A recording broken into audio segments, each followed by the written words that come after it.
Hey, Dr. Libby here. When our hormones are balanced, we feel great, but there are a lot of obstacles in our way to achieving hormonal balance.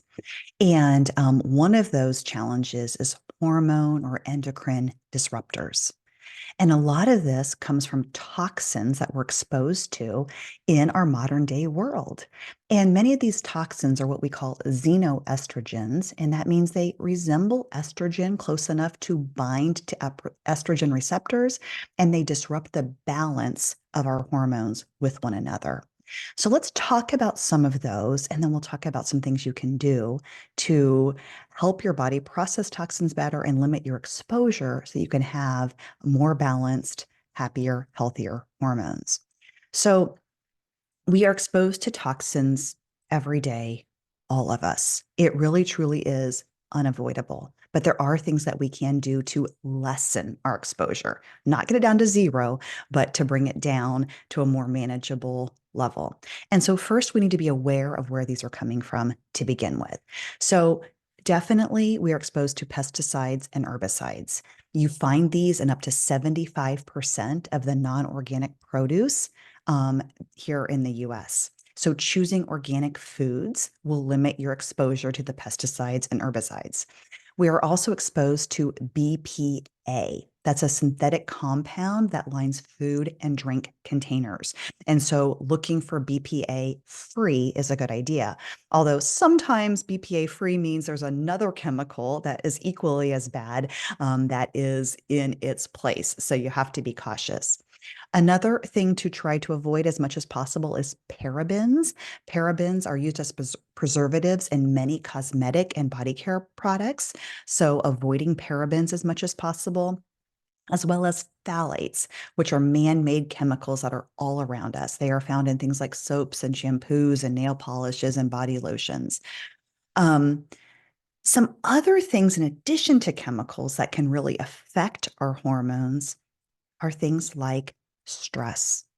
Your body is wired to want to survive and reproduce. But if the body is feeling overly stressed, it's going to prioritize survival over reproduction every time. So, limiting stress can help to balance our hormones.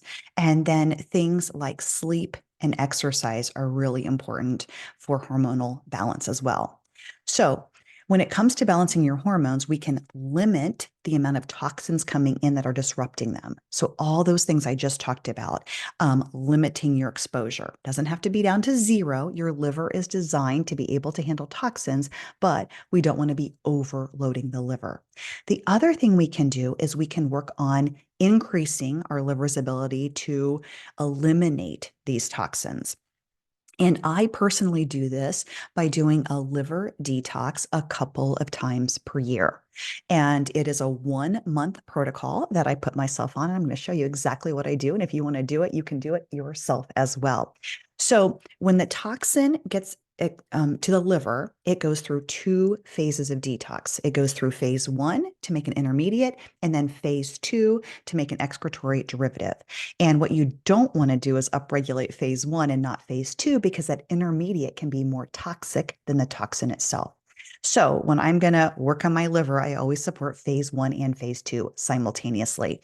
And I do that with detox support one, which is what supports phase one detoxification, and detox support two, which supports phase two detoxification.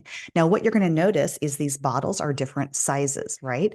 Detox support one's a lot smaller than detox support two, and there's 60 pills in this bottle and 180 pills in this bottle. Why the heck is that? Well, I put the number in the bottle as the number that you should take in a month's time. So that means detox support one is 2 pills per day. I usually divide that, one in the morning and one in the evening.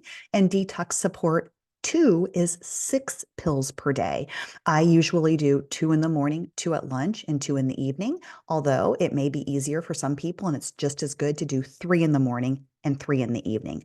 So 1 bottle is enough for 1 month, and 1 month is a good detox.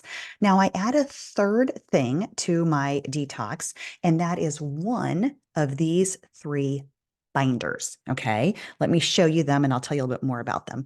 Biotoxin binder, or HMET binder or Virad Chem binder. And truthfully, I do a detox 3 months of the year, not consecutively. And one time a year, I'll use the biotoxin binder. One time of the year, I'll use the HMET binder. And the other time of the year, I'll use the Virad Chem binder. And each of those times, I'm using the detox support 1 and 2 with the binder. What the binder does is it binds up the toxins that we are then processing through the liver and allows you to eliminate them. And they work on different toxins. Biotoxin binder is just a nice all around binder. HMET stands for heavy metals and environmental toxins, and Virad Chem stands for viruses, radiation, and chemicals. And you can find all of these in the shop at Best Life. Detox Support 1 and 2 are under the Best Life products, and the Cellcore products are found under the other products. There is a password to get in there, so email us for the password at hello@bestlifefunctionalmedicine.com, and we'll help you get what you need to do a detox. So first things first is to limit your exposure. Second thing is to make sure your liver is really processing through these chemicals well so that you can have hormonal harmony. Have a great day.